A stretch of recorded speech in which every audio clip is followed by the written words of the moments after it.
I think at some point he's had a bit of an accident, his head's been off. That was my nephew did that. Right. Welcome to WatchMojo UK, and today we're looking at pricey antiques roadshow items that shocked us the most. I find that incredibly moving, that we have this book here where he is writing down really the products of his own handwork. Number 20. Moorcroft Vases. Well, my spirits really lifted today when I saw you produce this beautiful pair of vases from your bag. This woman had no idea her late mother's 2 vases would be worth anything when she brought them on. They don't at first glance look particularly unique, and certainly you'll need to know your art history to know what they are. Of course, the Roadshow's expert Catherine Wright does, lifting the vases to show artist William Moorcroft's coveted signature on the base. So these are vases in the Hazeldean pattern, designed by William Moorcroft. And what's particularly nice about these vases is that if we have a look underneath, we see William Moorcroft's signature, painted in green. The vases turn out to be an early example of Moorcroft's work, dating to the very beginning of the 20th century. As a pair, they turn out to be worth thousands at auction. The owner was stunned, as indeed were we. She'll probably keep them locked up from now on. That is, if she doesn't sell them. I think these would comfortably be worth in the region of £4,000 to £6,000 at auction. What? Yeah. Really? Oh, well, I'm glad that's such good news for you. Number 19. Porcelain Painting. And she was bidding for a blanket box. And it wasn't until she got home and unravelled all the blankets, and at the bottom there was this painting wrapped in a blanket. Lee Young had an exceptional painting to look at this week, this one done on porcelain. It's the porcelain that gives it its extraordinary vibrant quality, with the candlelight practically glowing. Okay. They were hugely popular in the 19th century, and honestly you can see why. Yeah, definitely. Though it was made by a German company rather than a specific artist, the painting is signed with a generic surname, which Lee says means the manufacturers thought it was one of their better pieces. Despite it being made by a company, it's still worth a pretty penny. Lee says it might be worth as much as £1,800, though it's easy to imagine someone paying more than that, given that it's in such beautiful condition. Perfect sense with her little sort of chamber stick here that she's carrying off, and I mean just the way that they've captured that light, you know, they were masters at it. Number 18. YZ Bird. I've seen these before, but not one like it. Do you know what it is? It's a YZ bird. You do know what it is. Yeah. And a YZ bird is a sort of curious creature. Mark Hill was thrilled to be presented with this novelty clock by a woman who'd inherited it years ago from her grandmother. These little wooden birds were manufactured and widely sold in department stores in the 1920s and 1930s, but it's rare to find one with an included clock. They are now widely collected curiosities, each one with its own distinct character. So it is made of wood, and the tail and the beak are both made out of cast phenolic, which is a type of early plastic. So some people call them bakelite. Much to Mark's horror, the current owner says that her father at one point tried to replace the clock, but luckily kept the original broken timepiece intact when it didn't fit. That was a narrow escape, as it turns out to be worth hundreds of pounds, which shocks the owner, who'd previously had it valued at just £75. And my feeling is that if it were put up for sale at auction, it would fetch somewhere around £400 to £600. You're joking. I thought it was 75 on the site I'd looked. I thought maybe 75. Don't trust everything you read on the internet. Number 17. Painting Collection. This wonderful little oil painting of a girl reading a love letter by candlelight. It is one of my favourites. This couple brought on a group of paintings by an artist called Frank Dixie, one of expert Rupert Marr's favourites. Amazingly, Dixie was the current owner's great-great-uncle, so these paintings were family heirlooms. Interestingly though, many of the paintings weren't signed, which led Rupert to speculate that they were done by other members of the family, all artists in their own right. Again, it's possible that this is actually by another member of the Dixie family, perhaps Frank's sister Margaret, who was also really good. The provenance remained clear through the family connection, and the lack of signatures didn't dent the values too much. They were surprised when they ended up being worth thousands of pounds each, getting them over 10 grand in total if they sold them. That will add up to something like over £15,000. It's quite a lot when you finish up. Yeah. Quite surprising. Number 16. Dog collar. So we think it's a dog collar. It's always been in the family. This couple and their dog brought on an unusual item that had been in the family for generations. The current owner wasn't entirely sure what it even was, but suspected a dog collar, something quickly confirmed by the Roadshow's experts. And it is a dog collar. Excellent. And it's in really good condition. So often they're badly split. So the name is Spellman Swain, Yep. who is from Wisbech. Yep. So it turns out he's one of our ancestors. It dates back to the mid-18th century and is still intact, which is apparently rare for these things. It's actually worth about 600 quid, which is nothing to sneeze at, given that it probably wasn't intended to stand the test of time. It's a really good example. £600. Wow, excellent. I'm not sure what your dog thinks about that. Would you wear a collar like that? The dog present, however, remains unimpressed. It's hard to imagine any of today's dog collars being worth anywhere near that much one day, though. Number 15, Replica Chalice. It's actually a reproduction of the Ardagh chalice. And the Ardagh hoard was found in a field in Ireland in 1868. Gordon Foster was fascinated by this strange object brought on by a man who knew nothing about it. He was bringing it onto the Roadshow on somebody else's behalf, but all he knew was that it was supposedly unearthed in a potato field in Ireland. And looking at the hallmarks, we have Dublin hallmarks for 1915. And funnily enough, we have Glasgow retailers. Gordon is thrilled to reveal it's a replica of the Ardagh chalice, a well-known 8th century Celtic chalice currently on display in the National Museum of Ireland. Despite being a replica, it's still made of silver and still extremely beautiful, meaning it's not cheap, though certainly not as priceless as the original. Gordon says it's worth thousands. I can see that comfortably being worth 2,000 to 3,000. Aye. Wow. Ooh. Very nice, very nice. I'm sure that the owner will be delighted with it. We'll be delighted. Number 14, £10 lamp. So I'm guessing if it had been there for 3 or 4 days, it must have been really expensive then. No, it wasn't. It was £10. £10? Yeah, £10. Wow. This woman saw this strange lonely lamp standing outside someone's house in a yard sale for 3 days until she decided to put it out of its misery. She picked it up for a tenner just because she liked it, and later brought it onto the Roadshow to see if anybody could explain what it was. And, you know, he's very much classed as what we call a brutalist potter. And if you look at the style of it and look at the way it's made, it's very reminiscent of that era. Will Farmer knew exactly what it was and who'd made it. An artist called Bernard Rook, a renowned potter. Now, this is called the totem. And you're probably aware because it's yours, but all of these elements here are, you know, just slightly movable. It was only a few decades old, but was extremely complex for a lamp, with rotating heavy pieces. When Will announces that he'd expect the lamp today to go for £1,000 at auction, the audience's excitement is palpable. Well found, good spot.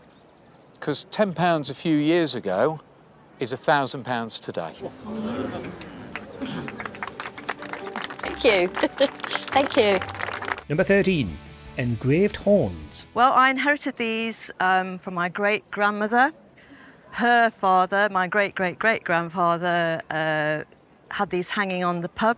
This was certainly one of the weirdest items we've ever seen brought on, and a near miracle that anybody knew what to value it in the first place. The horns had been inherited by the current owner, much to her husband's annoyance. She says he hates them so much, he won't let her put them up. The decoration was literally scratched out. And you then, once you'd scratched your design, you would rub a soot-based pigment into those lines that you'd engraved into the soft cow horn. They end up being over 150 years old and likely made by a Prussian artist who travelled the world. Despite hanging up in the owner's ancestor's pub for years, they're in such good condition that they're worth about £1,000. Whether she sells them to get her husband to stop complaining is anyone's guess, but who knew these weird relics were worth so much? So do you think your husband might like them more if I put a more punchy value? Absolutely not. He's taught me not to bring them back. Go. Number 12, TT Collection. And I think really one of the most important trophies is this one here, because this is his 1924 trophy, Junior TT trophy, in which he achieved his best position, which was second place. This unique collection of motorbike memorabilia was brought on by the grandson of the man in all of the photographs, who raced motorbikes on the Isle of Man in the interwar period. He did well racing in the earliest TT races in the 1920s, even getting second place in one race. What other bikes did he ride? Well, he started with the Douglas. That's what you can see with the Yes. photographs here. So he was taken on by Douglas in 1922. Right. And commissioned by them to ride for them. It's a fascinating piece of forgotten history, and Mark Allam was thrilled to be able to provide some valuations for the collection. It turns out to be worth a few grand in total, but the real worth is the sentimental value to the family. Now they've had a chance to share this piece of history with the public. So I think if this collection were to come to auction, it would be worth £2,000 to £3,000. Lovely. Number 11. Chinese Censer. So cloisonne, it's made up of these little sort of cloisons. So this is wire work that's placed onto the metal, and then they put in enamels and fire those enamels and then file down those enamels until you get this wonderful decoration. Most people wouldn't have even known what this mysterious object was in the first place, let alone being able to put a value on it. Expert Lee Young knows exactly what it is, however, identifying it immediately as a censer, something used to burn incense. The owner's parents were collectors of East Asian art and ephemera and brought this back from the Far East 60 years ago, but the current owner has no idea what it might be worth. Now, if I take the lid off, first of all, we can talk about this wonderful wear inside. Yes. And then we can see we've got the label here, Costellani, who started out as a collector. It says collection. It ends up being almost 300 years old and in remarkably good condition, with a decades-old collection sticker inside proving it came from a reputable source. After all that, it's worth as much as 8 grand. I can see this comfortably making between £5,000 to £8,000. Wow. Thank you. Number 10. Cup and Saucer.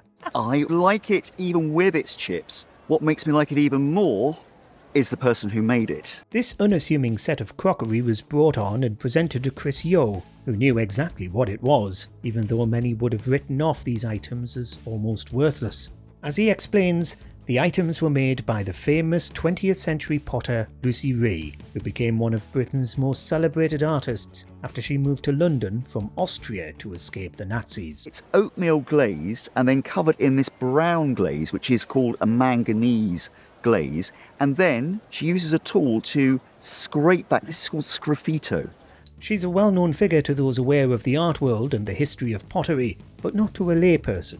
If you, like many, don't know Ray's name or understand the provenance of the pottery, you'd have been amazed to hear a valuation of hundreds of pounds. The way prices are going for Lucy Ray, even in this condition, I can see this fetching for between £300 and £400. Wow. It's not bad, is it? No, that's incredible. Number 9. Guanyin. Guanyin is the bodhisattva of mercy, and the bodhisattva is a figure who's reached nirvana but decides to stay back and help others attain enlightenment. Porcelain figures are always a challenge for the average person to know the value of, but luckily there was an expert on hand to provide detailed information. The statue was brought to the UK by the current owner's grandmother after a trip to the Malay Peninsula, back when it was still British Malaya. This particular figure, it dates from the late Qing dynasty, from sort of second half of the 19th century. The figure of Guanyin is made of coveted Chinese porcelain and has an inscription wishing luck to fishermen. It's good news for the owner, however, as Rosa values it at around £5,000 at a minimum, anticipating that she could sell it for even more than that if the right buyer is found. I think in the current market, probably I would advise something around 3,000 to 5,000 to get people going. Number 8. William Conor sketch. I bought it 30 years ago. I loved it because the war, all the fighting was going on, and the two guys could get together and have a smoke. Yeah, a positive scene to see in actually quite a serious time. Despite knowing the artist, these owners still had no idea what this sketch was worth. Expert Grant Ford was excited to see a piece come in from one of Belfast's most famous artists while the roadshow was in the city. This is a coloured crayon drawing, but he also painted very serious oil paintings. What do you like about this picture? I quite like wartime things. Conor was one of many artists commissioned by the British government during the First World War to sketch soldiers for official records, so he was extremely prolific. The owner, who bought it decades ago for a pittance, only 30 quid, thought it was actually worth a few £100. It wasn't. Grant puts the value between 3,000 and 5,000, shocking the audience. If we times that by 10, we come up really with a high estimate of £5,000. So I'm going to put £3,000 to £5,000 on this really good drawing. Unbelievable. Number 7. RAF Medals. What's going on here? So that's Eric Greenwood, that's my father. Eric Greenwood was working for Gloucester, my father for the Air Force. Medals are always challenging to value, with the owners almost never knowing exactly what they're worth. In fact, sometimes they don't even know what they are, or why their ancestors got them. What's particularly remarkable about this collection, though, is that the man who earned them didn't go into combat during the war, but instead was a test pilot. Normally we're looking at medals awarded in combat. Here is a group that has no combat association whatsoever. You may think that that would reduce the value of the medals, but actually it makes them rarer. Remember, there were even fewer test pilots than combat pilots, and flying experimental aeroplanes isn't exactly a risk-free endeavour. The Air Force Cross alone, with its 2 extra bars, ends up being worth at least 10 grand. He must have been an extraordinary man, extraordinary achievements in very many fields of war that we never really think about. Number 6. Soapstone statue. I think he's probably late 18th or even possibly early 19th century, Qing dynasty. The owner picked up this trinket for just a £5 years ago and brought it onto the Roadshow out of curiosity, not expecting it to be worth very much at all. Lee Young was thrilled to have a look at the little figurine though, despite all the scrapes and bumps it's taken over the years. And I suspect on each of these probably would have had an incense burner or a vase or something of that type. He's missing a hand, some pieces of his base, and even lost his head at one point, though the current owner carefully glued it back on. Despite all of that, the carving is still so desirable that Lee puts a value of at least £1,000 on it, shocking the assembled crowd. I think, even in the condition he is in, I think that would make £1,000 to £1,500 at auction. Even in the condition he's in. Number 5. Animal pipes. Let's start at the beginning. These are Meerschaum pipes. Yes. Meerschaum is the German word for sea foam. Okay. It's like chalk. This man has spent years collecting novelty smoking pipes shaped like animals, and now has more than 100 of them. Christian Beedman was trusted to provide the valuation, examining the pipes. And it also allows the substance, the Meerschaum, to take on this lovely amber colour from the tobacco. Okay, yes, because the new ones are all white, I think, aren't they, that they make? Exactly. They're all extremely beautiful, but not the kind of thing that would be easy to value without a lot of knowledge. The owner collects them because he likes animals, rather than having a particular passion for antique tobacco pipes. So it was probably a surprise when Christian revealed he could get up to £5 grand for his entire collection. I think to treat the collection as a whole, I've seen about 40 of them today. Mm-hmm. And you say you've got another sort of 50 or 60 at home. Yes. Whether he sells them or hands them down as heirlooms remains to be seen, but they are very charming. I would imagine that a realistic auction estimate for the complete collection would be something like £3,000 to £5,000. Okay. Excellent. Oh, thank you very much. Number 4. Family portraits. They may not be the best paintings in the world, but they're really interesting and fun, and I think they're very honest. You probably wouldn't look twice at these pictures if you saw them in a stately home, because as Rupert Mass freely admits, they're not particularly eye-catching. But they are invaluable to the owner, as the man in the picture on the left is a direct ancestor of hers, her great-great-great-grandfather, a drum major. They're both oil on canvas, and they survived very well, so your family's looked after them awfully well. I think they've been in our family since they were painted. She also has the long mace her ancestor is wielding in the portrait, which Rupert enjoys holding onto throughout the valuation.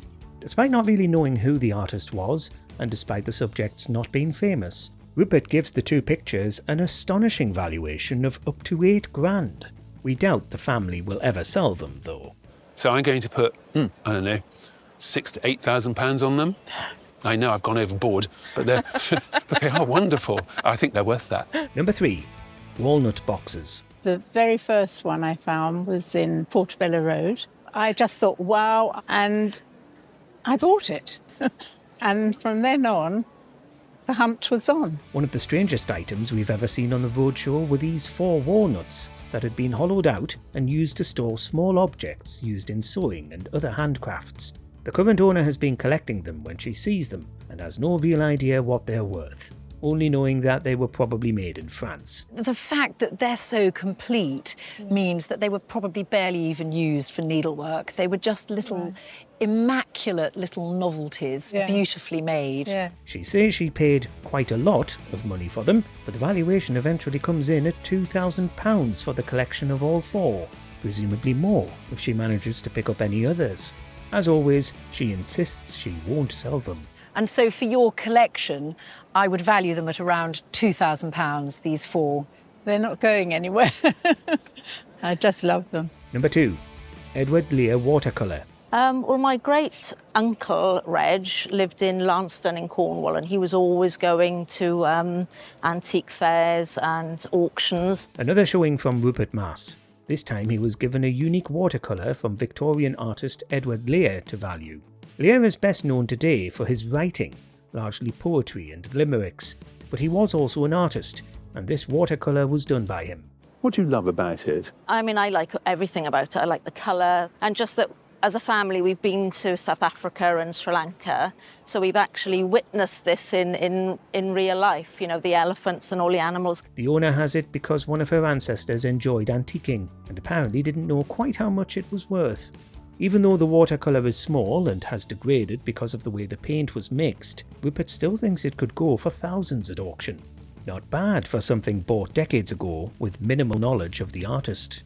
I think if this was at auction, it would be probably about £6,000.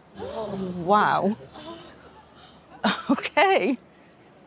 It actually could rise to £8,000. Number 1, an old school book. I'm no mathematician, but this is how you estimate sizes, weights and measures.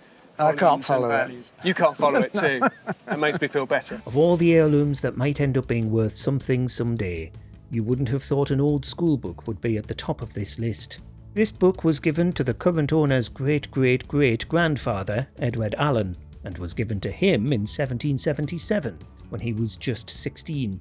It's a real privilege to, be one of the first people to look at it with you. It's part of your family history, but it's also part of our national history. It began as a way to learn arithmetic, then became an invaluable account book at the dawn of the Industrial Revolution. It was this that gave it its extraordinary value, as a window into Derbyshire's weaving industry at the turn of the 19th century. Though it's doubtful the owner would ever sell it, as a historical artefact, it could be worth as much as £6,000. I think this has to be worth between £4,000 and £6,000. Cracking. But even so, I imagine this is going to stay in the family. Of course. I'm just pleased that you like it. Let us know in the comments which of these items surprised you the most.